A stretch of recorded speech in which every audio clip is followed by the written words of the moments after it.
नाज़रीन, आज हमारे साथ ऑनलाइन गुफ्तगू के लिए मौजूद हैं वज़ीर आज़म पाकिस्तान जनाब मियां मोहम्मद शहबाज शरीफ साहब। जी मियां साहब।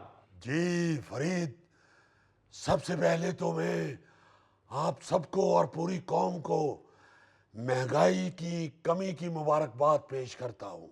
खैर मुबारक। अब देखें, इंटरेस्ट रेट इकट्ठे 2.5 पॉइंट नीचे आया है। कहाँ 17.5 पे था और कहाँ अब माशाल्लाह 15 पे आ खड़ा हुआ है। और मैं समझता हूँ कि ये इंशाल्लाह मजीद नीचे आएगा और ऐसे नीचे आएगा जैसे जूस का डब्बा टायर के नीचे आता है। वाह क्या बात, वाह।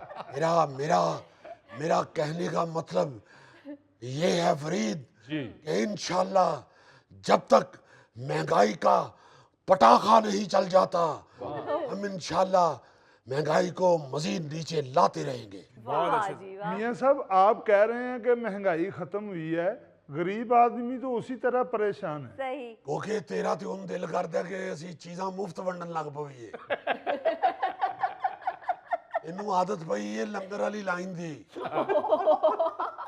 ओ भाई, ये कमी जो हुई है महंगाई में, इंशाल्लाह इसके सम्राट इंशाल्लाह गरीब आदमी तक भी पहुंचना शुरू हो जाएंगे।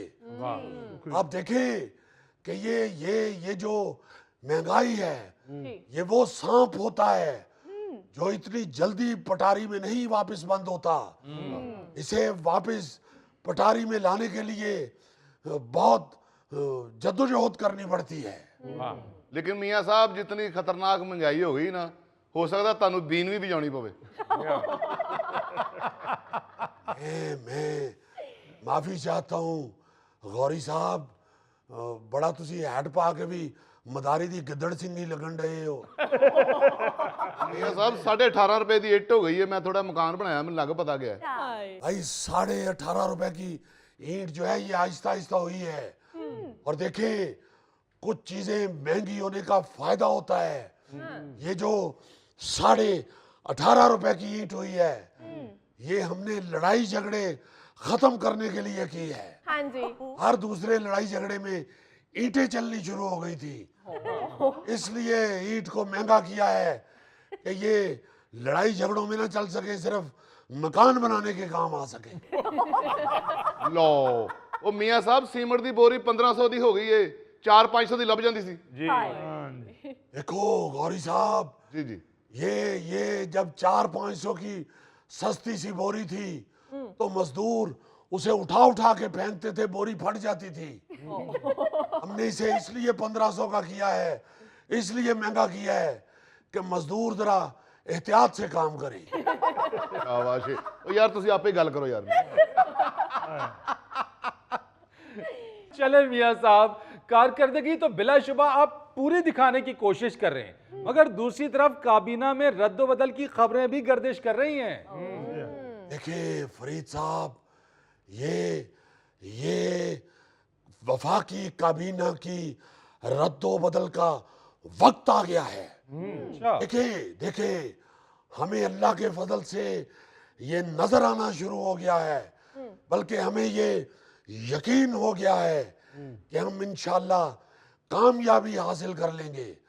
तो जब आपको यकीन हो जाए कि मैच हमारा है, तो फिर आप नए खिलाड़ियों को भी चांस देते हैं। बिल्कुल। हम इसलिए ये नए वज़रा शामिल कर रहे हैं काबीना में, ताकि उनकी भी प्रैक्टिस हो जाए और वो भी इस काबिल हो जाए कि यहाँ अपने मुल्क के अंदर, अपने पाकिस्तान के अंदर लोगों की खिदमत कर सके। इसलिए हमने ये नए नए चूजे मैदान में छोड़े हैं ताकि ये हालात से लड़के सील कुकड़ बन जाएं। जी मियाँ जी, कल पाकिस्तान ने आस्ट्रेलिया को क्रिकेट का मैच तो जित लिया है। अल्लाह करे तुसी भी हालात ना मुकाबला करने का मैच जित जाओ। इंशाल्लाह इंशाल्लाह। लेकिन मियां साहब, हटाएंगे उसी को जिसकी कारकर्दगी कदरें कम बेहतर है। देखिए फरीद साहब, मैं चाहता हूं कि मेरी काबीना के जो मेंबर हैं वो 24 में से 23 घंटे काम करे। सिर्फ 1 घंटा आराम करें, उसके बाद फिर उठ के शुरू हो जाएं। मियाँ साहब, कबीना के मेंबरों को सोलर पे चलाना है या बैटरियों पे चलाना है? कम से कम उनको खाने पीने का टाइम तो दें। देखिए देखिए, यही कामयाबी का नुस्खा है कि आप काबीना को इतना मसरूफ कर दे कि उनका ध्यान खाने पीने की तरफ जाए ही ना। जब वो फारिग होते हैं तो इनका ध्यान फिर खाने की तरफ जाता है। फिर वो ना देखते हैं कि दाल आ गई है, ना देखते हैं कि चरगा आ गया है, ना देखते हैं कि फंड्स आ गए हैं। जैसे अपने गोगा जी ना देखते हैं कि आगे सेब जो पड़ा हुआ है ये असली है या नकली है, ना देखते हैं कि केला असली है या लकड़ी का बना हुआ डेकोरेशन वाला है, और ना ही ये देखते हैं कि अंगूर मार्बल के बने हुए हैं या बेल से उतारे हुए हैं। मियाँ साहब भुख लगी होवे मेदे दे च कुछ सुट्टां या लेबार्टरी खोल के बह जावां? बहरहाल मैं सिर्फ आपसे ये कहूंगा कि इंशाल्लाह अल्लाह ताला के बेपाया करम से हम इंशाल्लाह अच्छी कारकर्दगी दिखाएंगे। इंशाल्लाह। अच्छा मियाँ साहब, ये बताइए कि आपके सऊदी अरब और कतर के दौरे कैसे रहे? इंतहाई शानदार, जितना पुरजोश इस्तकबाल किया हमारे मेजबानों ने, हमारे भाइयों ने, हमारे अरबी भाइयों ने, यकीन मानिए कि कतर में जब हमारा इस्तकबाल हुआ तो यूं लग रहा था कि जैसे किसी दूर गांव के स्कूल में लाहौर से एजुकेशन डिपार्टमेंट का कोई ऑफिसर आ गया है। हर तरफ सफाई और झंडियां नजर आ रही थी, और जगह जगह खुशामदीद लिखा हुआ था उन्होंने। इसका मतलब है मियाँ साहब आपके दौरे का कुछ फायदा होगा। इंशाल्लाह फरीद, इंशाल्लाह आप देखिएगा कि कुछ अरसा में आप टेलीविजन पे खबरें सुनेंगे कि रियाल और धर्म की मूसलाधार बारिश से नदी नाले रियाल और धर्म से भर गए,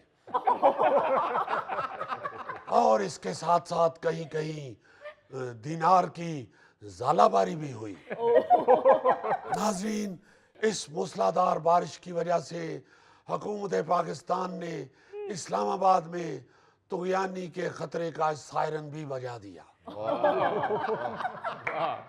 मियाँ साहब जरा हाथ हौला रखे।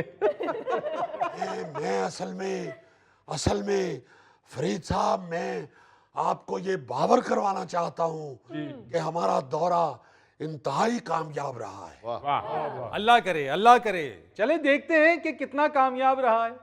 इंशाल्लाह फरीद, हमने मजबूत इरादे के साथ पाकिस्तान की खिदमत शुरू की है, बल्कि मैं यूं कहूँगा कि हमने अपनी आवाम की खिदमत के लिए कमर कस ली है, और इतनी कस ली है कि यहाँ बैठने से पहले भी मैंने अपनी बेल्ट 2 मोरियां ढीली की है। बल्कि यहाँ ही नहीं, मैं जहाँ भी जाके बैठता हूँ मैं पहले मुंह उधर करके अपनी कमर की बेल्ट ढीली करता हूँ, फिर बैठता हूँ। बल्कि आप यकीन कीजिए, कतर में एक मीटिंग में बैठने से पहले मैंने बेल्ट ढीली करने के लिए जब मुंह इधर किया तो मुझे अरबियों ने पूछा, मियाँ साहब की गल है, बाथरूम में जाना है? तो मैंने उनसे कहा नहीं कोई ऐसी बात नहीं, तो मैं बैठ गया। तो इंशाल्लाह आप देखिएगा, हमने जिस तरह कमर कस ली है, कुछ ना कुछ अच्छा रिजल्ट सामने आएगा। इंशाल्लाह। मियाँ ਸਾਹਿਬ ਤੁਹਾਡੀਆਂ ਬੈਲਟ ਦੀਆਂ 2 ਮੋਰੀਆਂ ਤੋਂ ਮੈਨੂੰ ਯਾਦ ਹੈ, ਮੈਂ 40 ਸਾਲ ਪਹਿਲੇ ਤੁਹਾਨੂੰ 2 ਮੋਰੀਆਂ ਪੁਲ ਥੱਲੇ ਲੰਘਦਿਆਂ ਵੇਖਿਆ ਸੀ ਪਹਿਲੀ ਵਾਰ। गौरी साहब, मैं वहां पे सर्वे के लिए गया हुआ था। मैं वहां देखने गया था कि अवाम को किस कदर मुश्किलात का सामना करना पड़ता है। वहां जो फ्लाई ओवर बना है वो मैं 40 साल पहले देख के आया था, और मैंने 40 साल पहले सोच लिया था कि इंशाल्लाह इक़्तिदार में आके यहाँ मैं फ्लाईओवर बनाऊंगा। ਉਹ ਮੀਆਂ ਸਾਹਿਬ 40 ਸਾਲ ਪਹਿਲੇ ਤੇ ਤੁਸੀਂ ਸਿਆਸਤ 'ਚ ਨਹੀਂ ਸੋ। वो उस वक्त बड़े मियाँ साहब घर में बैठ के सियासत के बारे में सोच रहे थे और मैं सड़कों पे फिर के कंस्ट्रक्शन के बारे में सोच रहा था। ਵਾਹ ਵਾਹ ਵਾਹ ਜੀਏ ਭੁੱਟੋ। और मैं बनवाया सी वो फ्लाईओवर। बहुत शुक्रिया मियां साहब, बहुत शुक्रिया। मगर ये तो बताइए कि ट्रंप के इलेक्शन जीतने पर आपके वज़रा हवास बाख्ता क्यों नजर आ रहे हैं? बिल्कुल नहीं, हरगिज नहीं। देखे, हम खुशामदीद कहते हैं, बल्कि मुबारकबाद देते हैं डोनाल्ड ट्रंप साहब को। बल्कि मैंने पैगाम भेजा उनको मुबारकबाद का। हमें कोई ऐसा कोई खतरा नहीं है। हम समझते हैं कि डोनाल्ड ट्रंप की कामयाबी असल में मुस्लिम लीग नून की कामयाबी है। आपको मैं यहाँ बताता चलूं कि डोनाल्ड ट्रंप का इंतखाबी निशान असल में शेर था।